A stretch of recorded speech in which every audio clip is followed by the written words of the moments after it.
Hello and welcome to Mastering the Virtual Presentation, Engaging Your Audience in a Time of Disruption and Distraction. Virtual presentation competencies are universal to all lawyers, whether you're working in-house, a law firm, or working in a not-for-profit. We thought this program would be both timely and universal in appeal. My name is Mary Claire Garber, and I'm a principal with Princeton Legal Search Group. Also on the call today is David Garber, a principal of Princeton Legal Search Group. Princeton Legal Search Group, as you may know, is an executive search firm for lawyers, all the time. We help legal teams grow in 3 markets: in-house, across industries, not-for-profits, and law firms.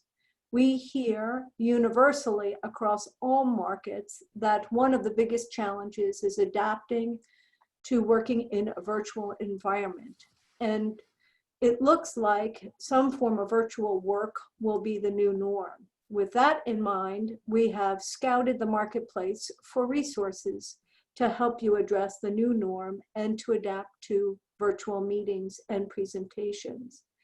We have asked Rob Biesenbach to lead us through a program on how you may be more effective in identifying essential virtual presentation resources, your preparation, confidence building, and comfort anytime you find yourself in a virtual spotlight, and developing sharp, compelling content and delivering it in an engaging manner. A couple of brief logistics. We are recording this program, and a recording will be sent to all participants. We do ask that you hold your questions until the end of the program, and we have allotted about 10 minutes at the end to address those questions, so we will get to them. We will also have polling throughout the program, and I'll give some instructions on what to do there. And with that, let me introduce Rob Biesenbach, who is our speaker today. Rob is here to help us take the pain out of virtual meetings.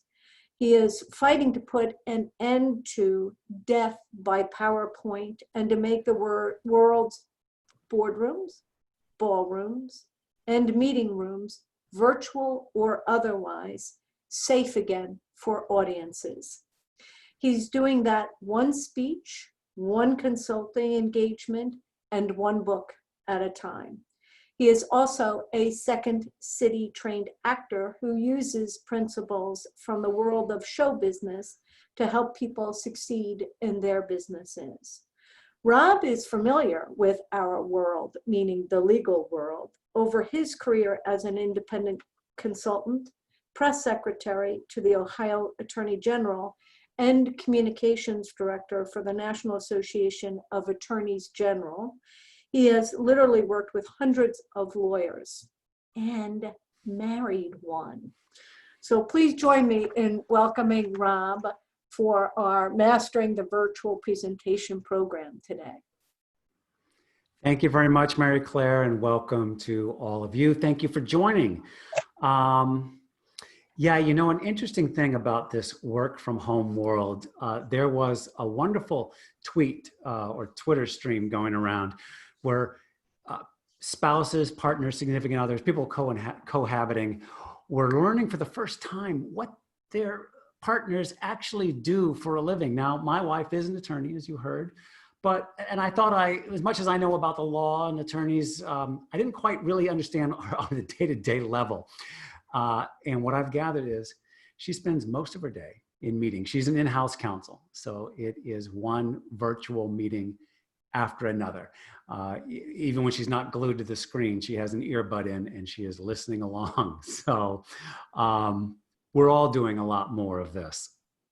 And it's fatiguing, whether it's Zoom, WebEx, whatever platform you're using, Microsoft Teams, it is hard staring at that screen all day, being on literally and figuratively, literally on camera and figuratively, you know, having the energy for these virtual meetings. So it's tough, but let's face it, even before the pandemic, virtual has never been anybody's idea of great fun. Whether you're a presenter or an audience member, when you think of virtual presentation or a webinar, that's not something that people, you know, rush to the entrance to see. But of course, these days it's even harder than ever because we are surrounded by distractions at home, whether it's disruptive children, barking dogs, noisy lawnmowers. I'm surprised we don't have a lawnmower yet. There will be one, I promise you. And of course, all the tech hurdles that we face. We've suddenly realized that all the technology we took for granted at the office is not afforded to us in our home setups. And, you know, we've all been pretty forgiving during the current crisis because we've all been thrown in this together.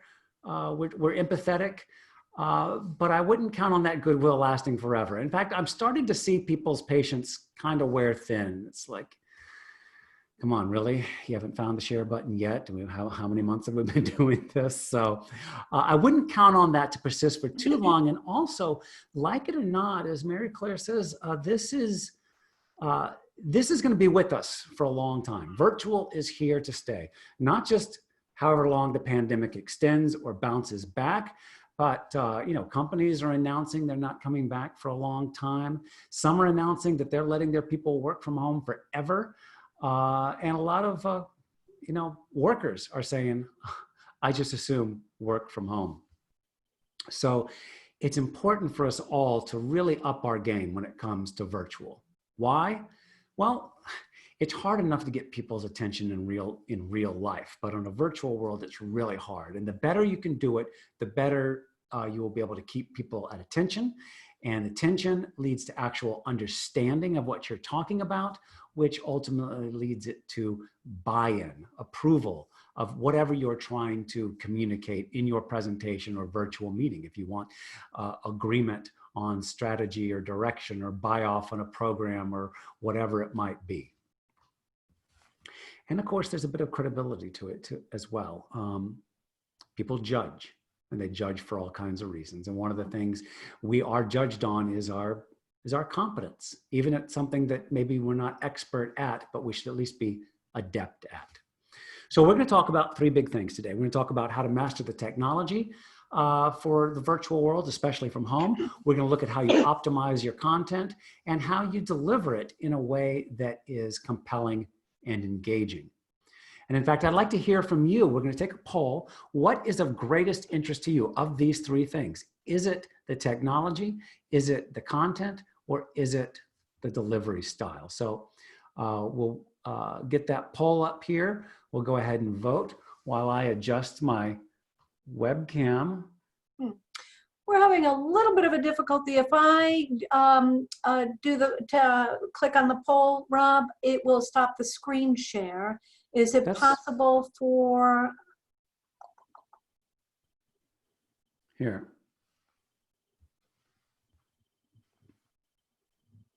Okay, is this better? Yes, yes. So I'm going to go ahead and launch the poll.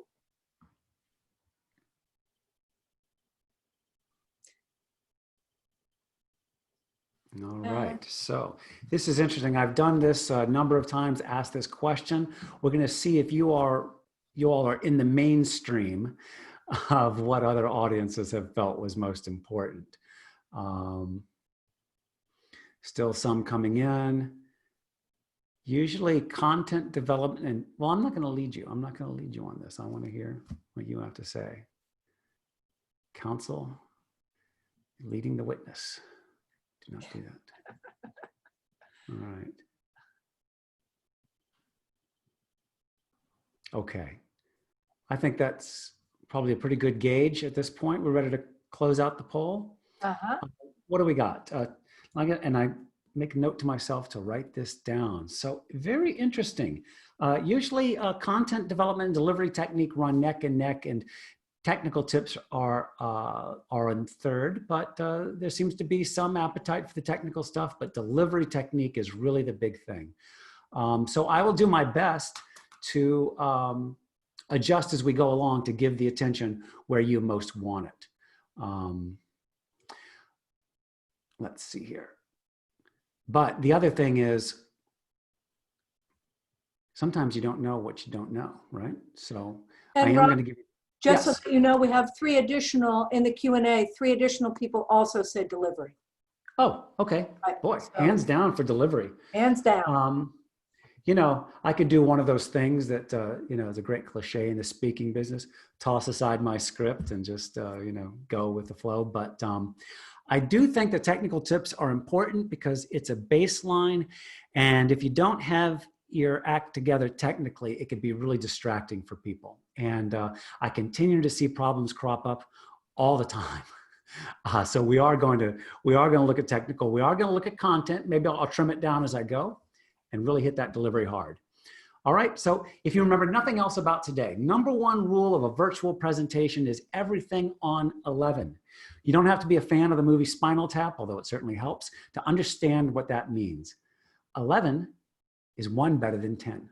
So what that means is in the virtual environment, you want more of everything. A little more energy, a little more deliberate pacing, more compelling visuals, more interaction, all the things you do in real life in person, you should be doing more of virtually. I have not cornered the market on expertise. So, you know, early on in the pandemic, I threw up my top 10 pet peeves about virtual presentations. And I got a lot of feedback from my colleagues, and I'll be sharing some of their wisdom as well, some of their tips. There is a checklist that you can get if you'd like to follow along. I'm going to see if I can continue to get this.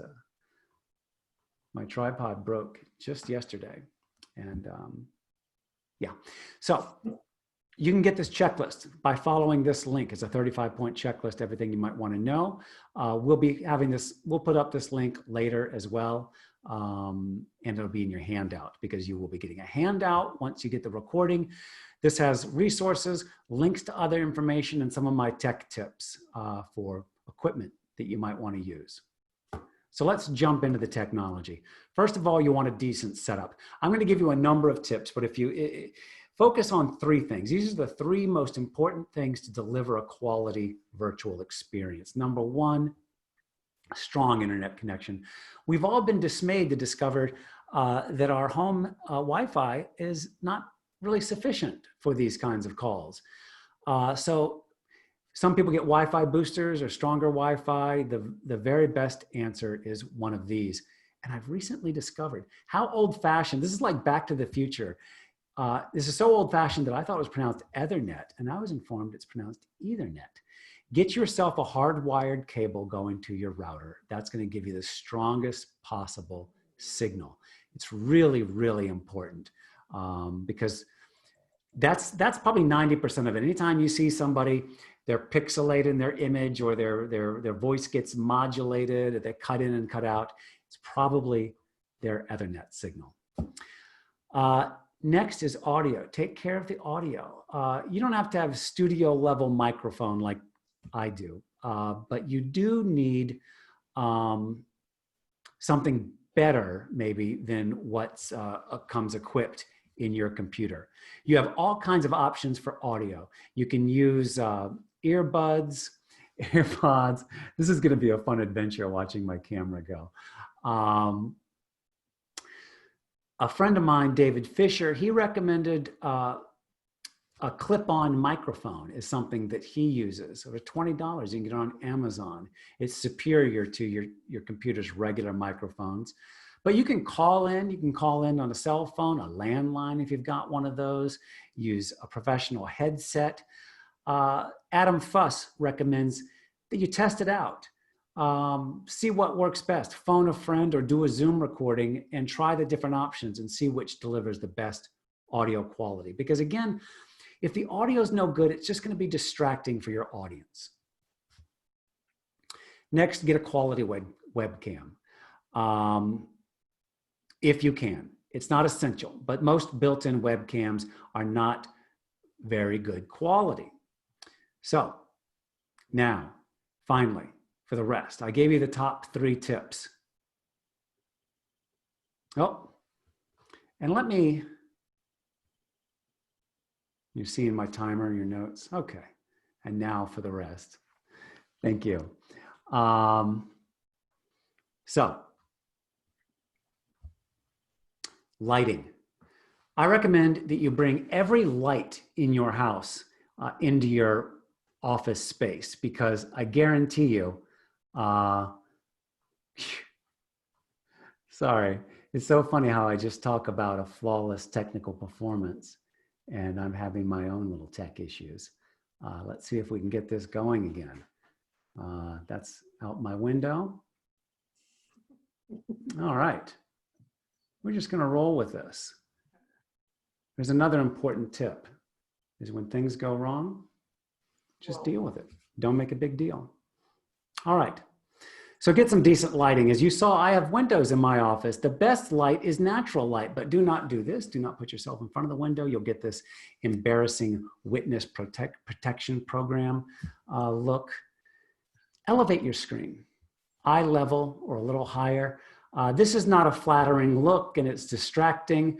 And I don't know a single person who likes the way they look on video or webcam. So do yourself a favor, give yourself a break, elevate your screen.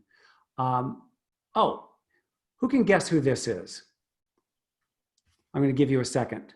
It took me a moment to realize, and Mary Claire will let me know what people are saying.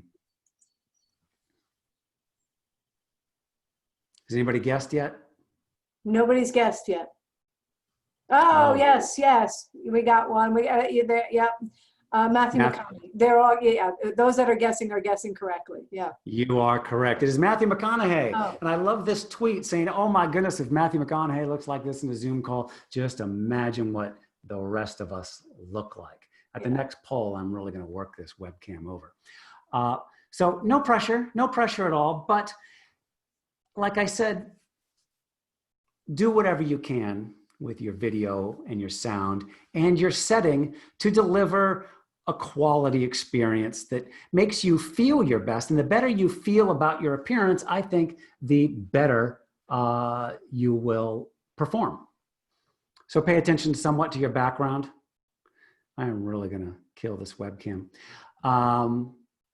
It's been interesting during this crisis to get a glimpse into people's homes and how they decorate. And there we go.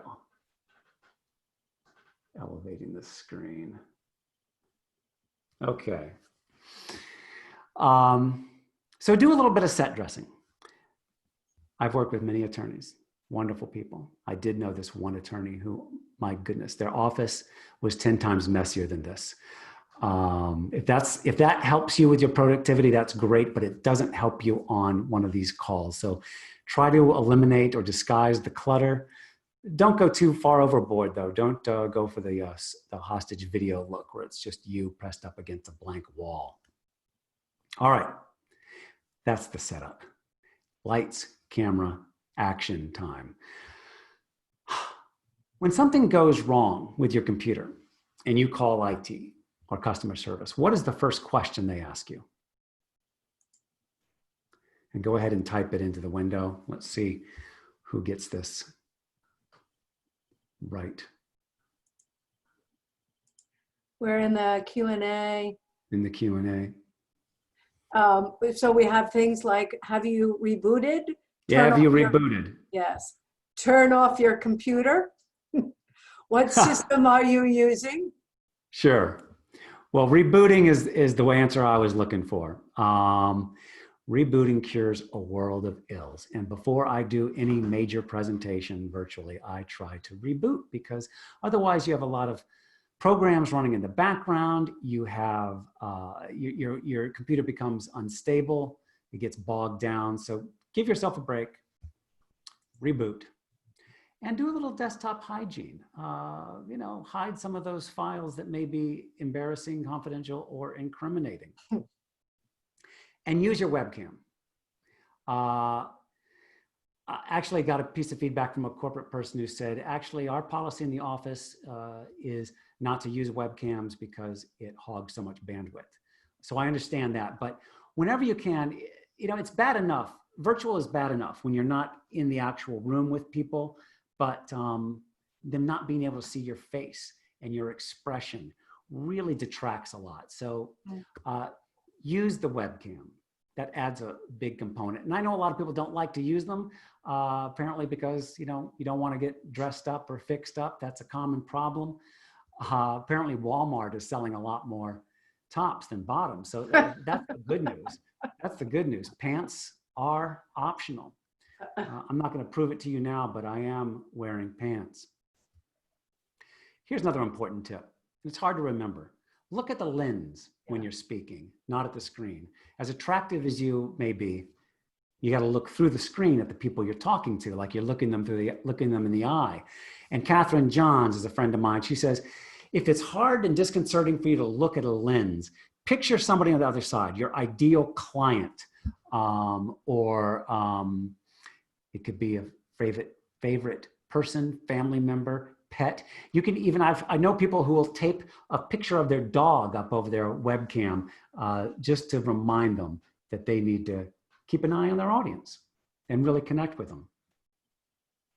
So, given that 25% of you, 1 out of 4, said tech tips were important, I'd like to know, did anybody get any valuable takeaways from these tips before we move on? And while we're talking about takeaways, I'm going to do a little more fiddling with my webcam. This is so ridiculous. Okay. What are we hearing, Mary Claire? Anything? Are you plugged in? But I think that's in response to something else. Okay. What I'm hearing from people is the value of Ethernet and lighting were some of the things. Some of these are common sense. Some of them are not. All right. We will move on. And you can also note the irony of somebody who's supposedly an expert in virtual presentations having his own technical problems, but this happens. Yeah, it does. All right. So in terms of delivering good content, I mean, the number one rule in show business is to know your audience.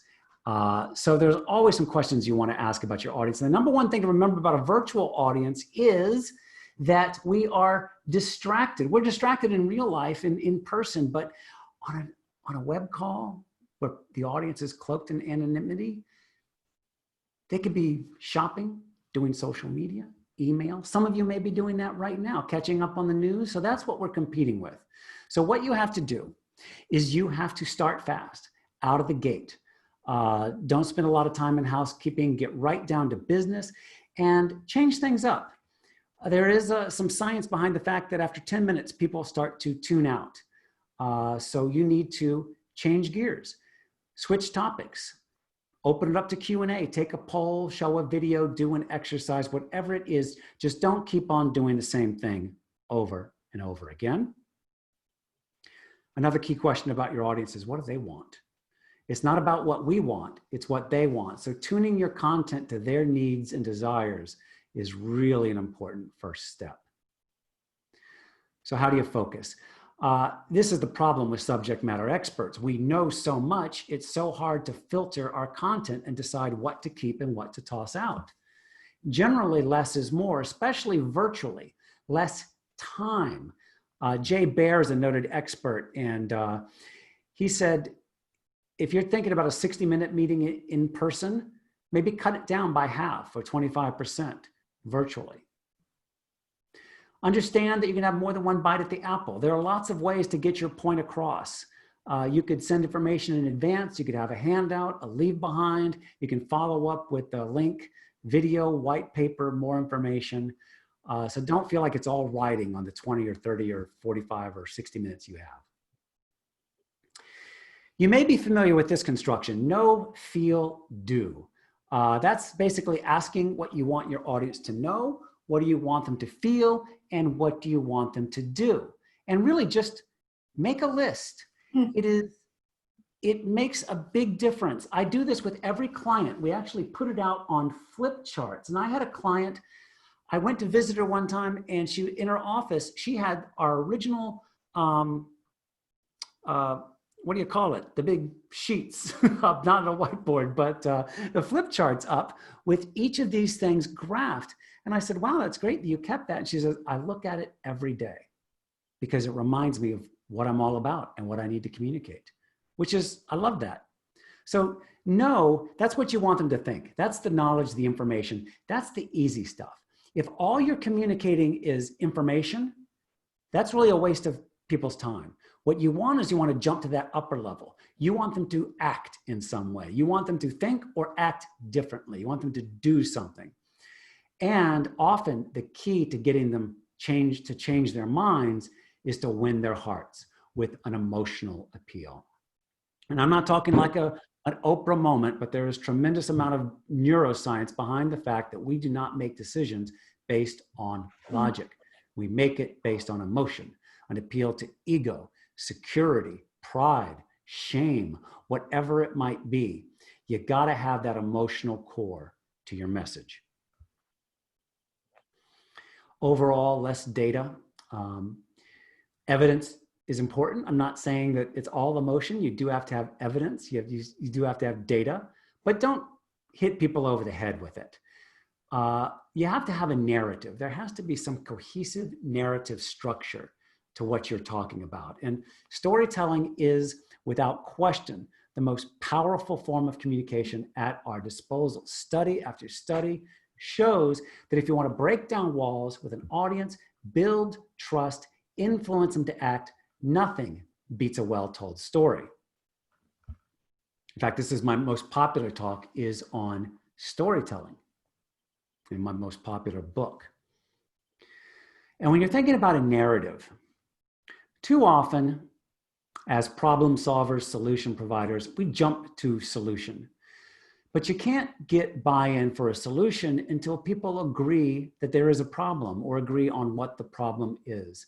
So a basic storytelling, it's conflict, problem, solution, challenge, solution. So always think in those terms and always start with a problem before you start talking about a solution.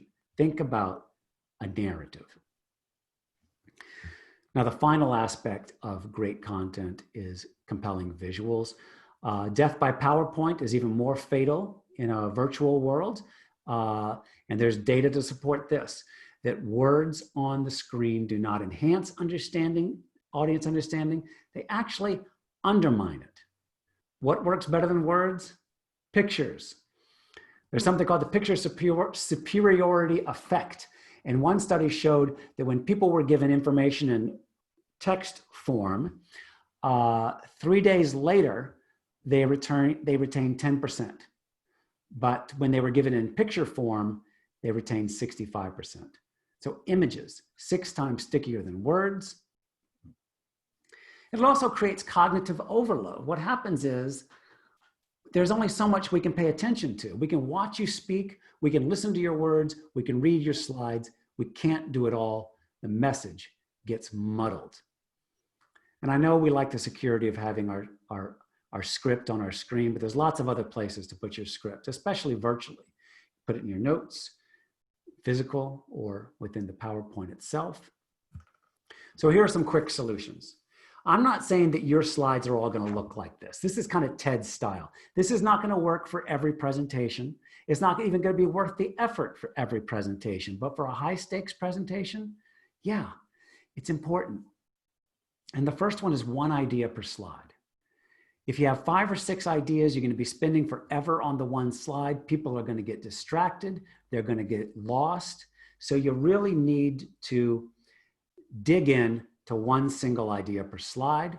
Marry that with you when you can with 1 compelling visual and have minimal amount of text. Like I said, TED Talks popularized this style, but they didn't invent it. Steve Jobs apparently had a no bullet point rule, and not all of his peers were on board with this idea. But this is the style. This is the modern professional style. This is a little old school. Another way to look at it is from my colleague, Craig Haddon. I've called this a rule, but he said, you shouldn't make people puzzle over your slides. They should be able to grasp what's going on in just a few seconds. So if it's something like this, and your audience is trying to, like, you know, crack the code on what your slide is trying to communicate, they're going to get lost. All right. Now, we all live in the real world. I do, my clients do. I understand you're going to have more text than probably I do on my slides. But if you use text, use bullets. And here's how to use bullets. You build them one at a time so you don't overwhelm people. And bullets should be phrases, not verbatim sentences. Your audience didn't show up to read. They showed up to be dazzled and wowed. No, to learn and to improve and to get the information they need to make a decision. So let's do another poll. Okay. I'm going to exit from share mode, and let's see what your biggest content challenge is. And I'm going to give my webcam. This is really funny. It just broke. A piece came out of it. And so I have a massive amount of duct tape on this tripod. I have a backup for everything. I have a backup webcam. I have a backup computer. I do not have a backup tripod, a mechanical device. All right, so too much information seems to be the leading cause of content angst. All right. And we have one in the Q&A, which is keep the audience engaged. I'm not quite sure how that would translate here. Well, that's the next thing we're talking about. That's a perfect lead-in. That's a perfect lead-in to the next section. So, too much information. Yeah. Take a look again at the recording if you want to review the tips on how to condense your content. It really, really is important. Yeah. All right. Let's go back. And able to pivot when reading the room. Yeah. Ability to pivot. You know, if I haven't answered these sufficiently, let's readdress it in the Q&A. I'm happy to talk about any of these issues. Great. And I am holding it. There is a question that came up, but I'm holding it for the Q&A. So we do have one already for the Q&A when we get there. Great. Great. Before we leave the content, you want to offer people guideposts. People like to know where they are in the presentation. So verbal guideposts mean the third of the 5 things we're talking about today. Okay, the final of our 5 points, you know, that kind of thing. And visual guideposts, like an agenda slide, to let people know where they are, to let them know there's a little light at the end of the tunnel. And there is some. We're 2/3 of the way through. So give people a sense of what's happening and when it's going to end. The first component of really great engaging delivery is to bring the energy. There are 3 components to energy: mental, emotional, physical. Do you see this guidepost I'm giving you here, this visual guidepost? It's all about mental focus, emotional focus, and physical focus. Mentally, you want to prepare and practice and know your stuff. It may not be, you may not be able to do that for every single presentation, but again, a high stakes presentation, know it backward and forward, because the more confident you are in your material, the more energetic you will be in the way you deliver it. Mm-hmm. And not just prepare, but when you're delivering it, be in the moment. Don't be so programmed where you are just sticking to the script and not aware of what's going on around you, not acknowledging what's going on when you're seeing that you're not quite connecting with people.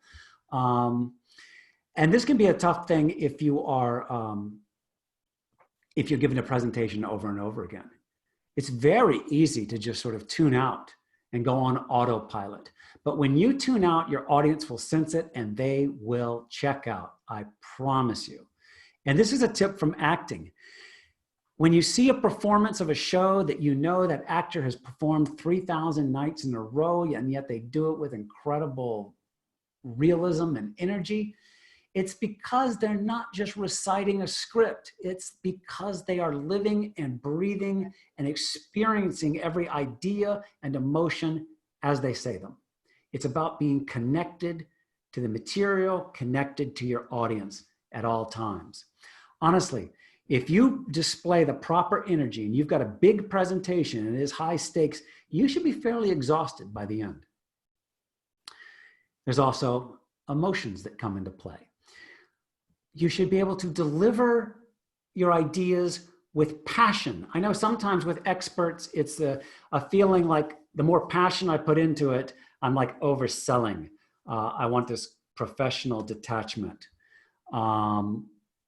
That in the virtual world, that doesn't work so well, but I find the passion, if you're really steeped in the subject, it's really appealing when somebody is good at something and they love what they do. So don't let go of that passion. It's really important to connecting with your audience. And I know not every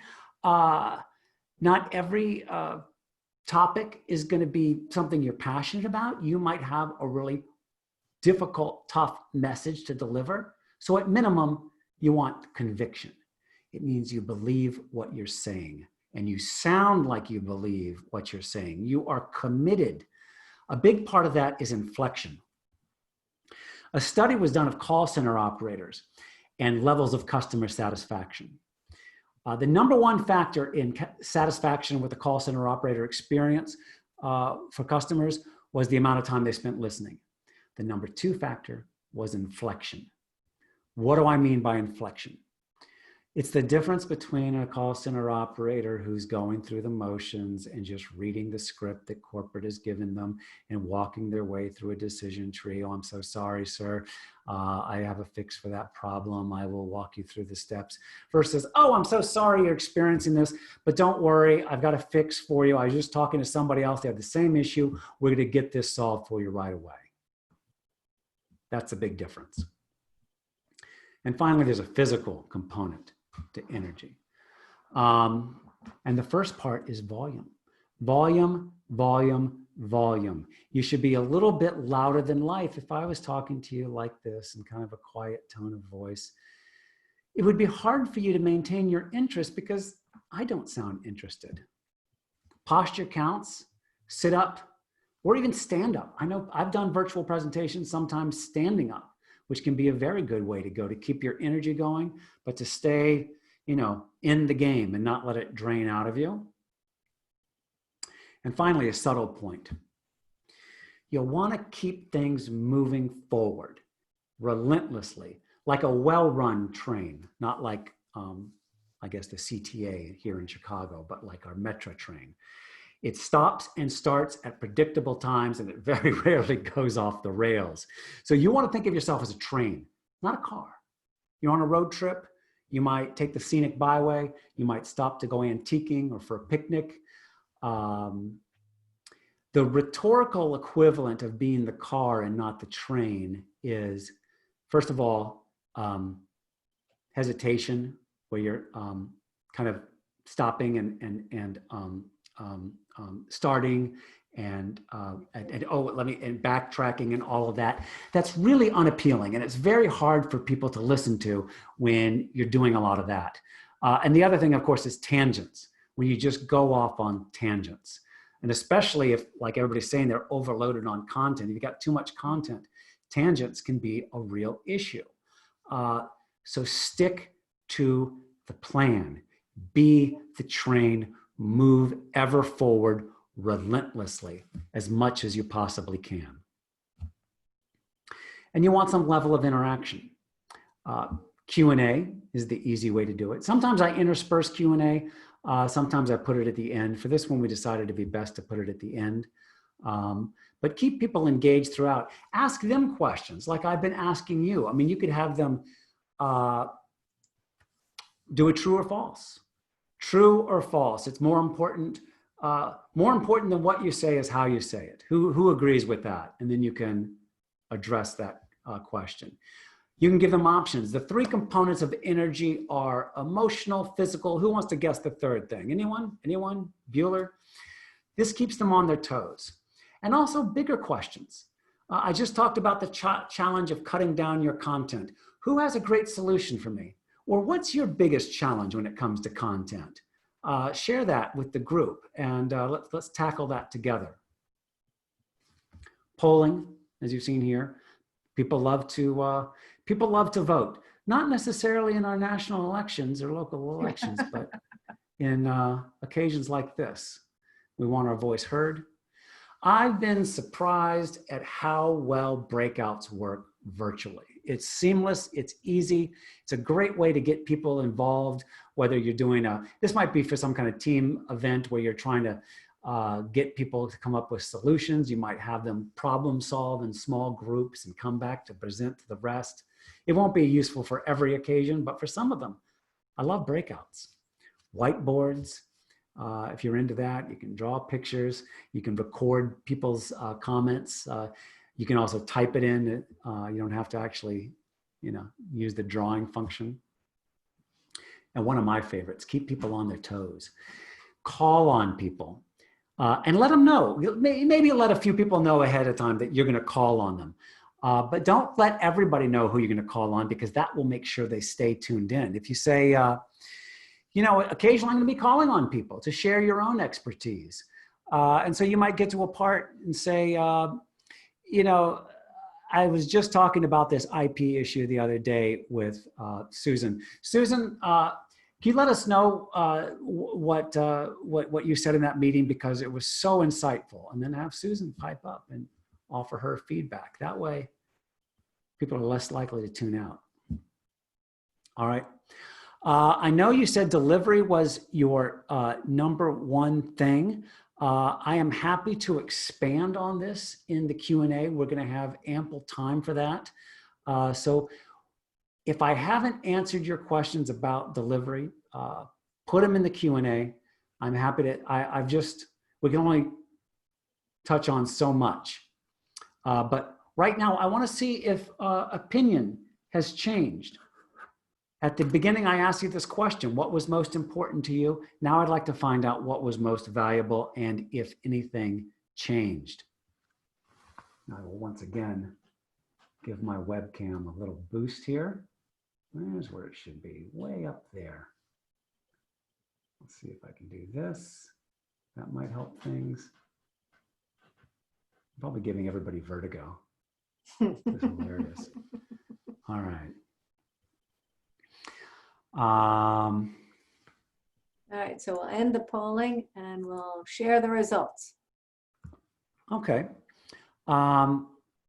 Similar order, content development. A lot of people got a lot out of the content development, even though that only rated 17% in the beginning, but 43%. So that's good. Or polling, as we know, is a blunt tool. Your answers could have to do with what you found most valuable, or it could be how the amount of value I offered in each of these. So if I've disappointed you, let me know. Oh, and are you all seeing the poll? Because I didn't leave play mode. So just in case you aren't, it was 14% technical, 43 content, and 43 for delivery technique. All right. I can relaunch it if you'd like, or we can leave it. I think we got it. I think we got it. Okay.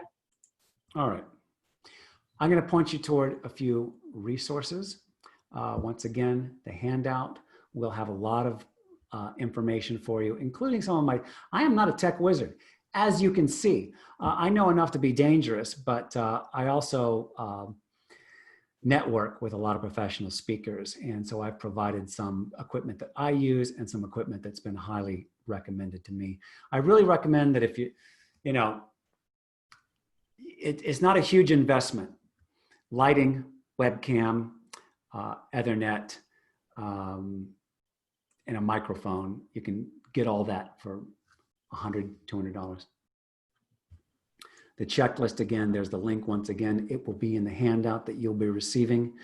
That could be a handy dandy resource for you anytime you're preparing.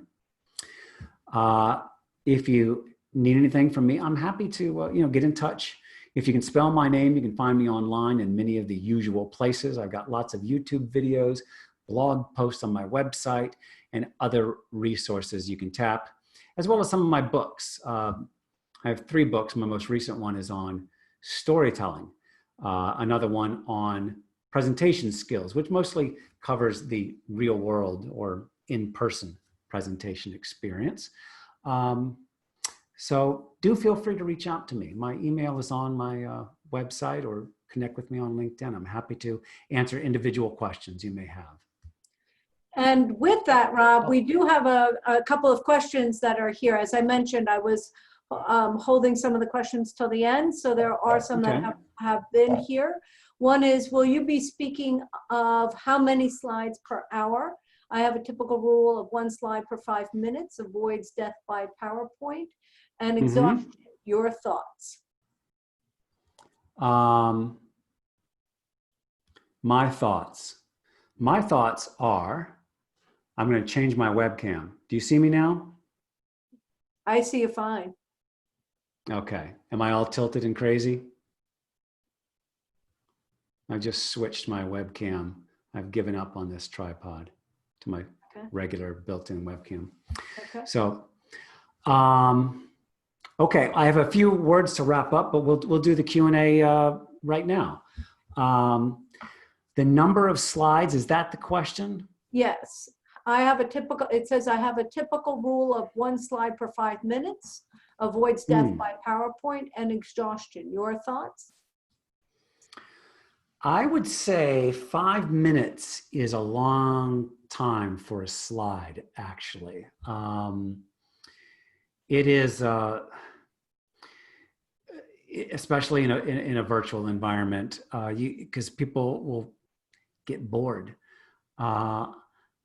I don't have a rule of thumb where it has to be 5 minutes or 1 minute or 30 seconds. I do think they need to move fairly briskly. And if they don't, again, people will get distracted. So,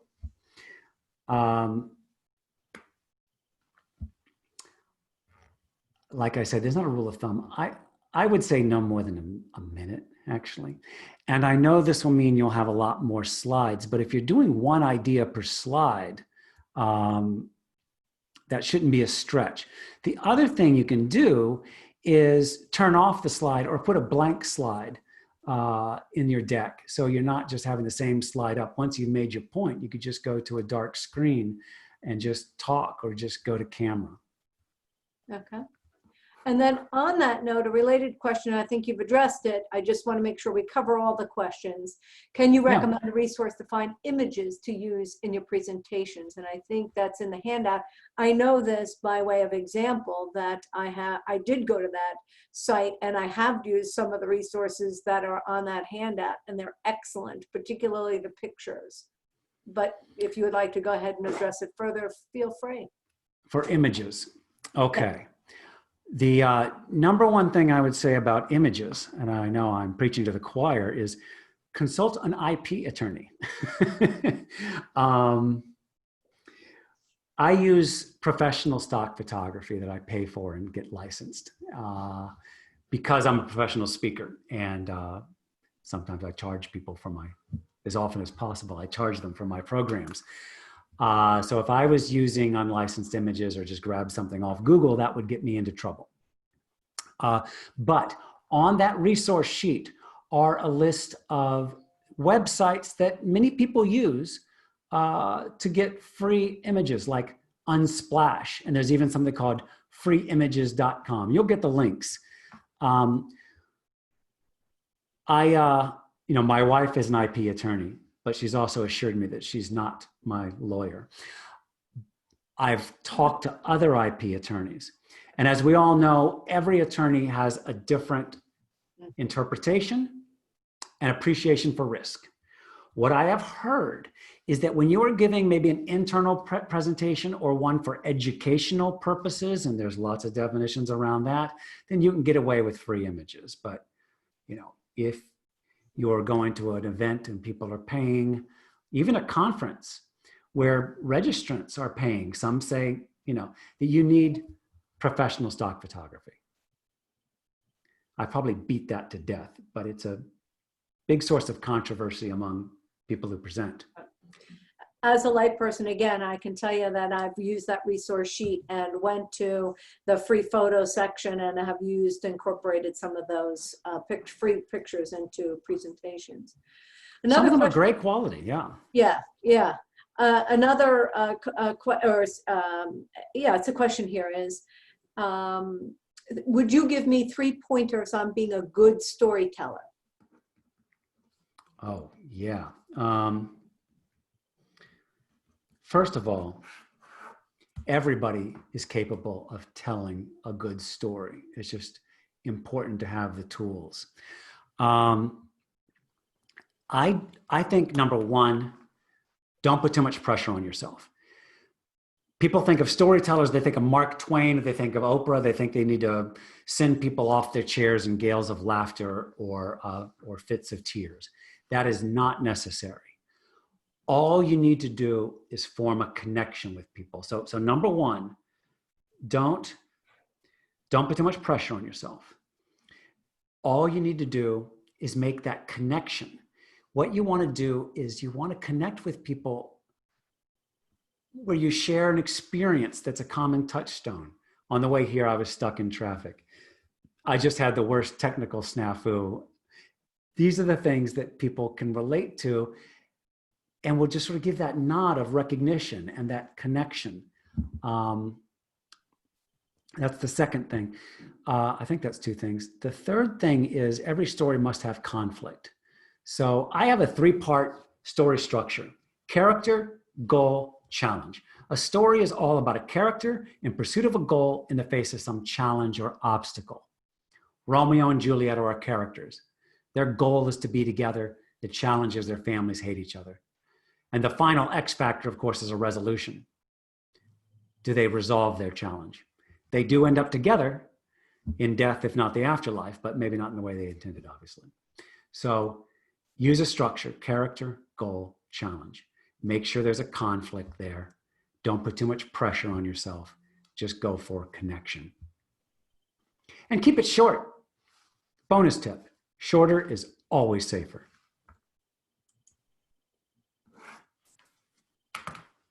Great.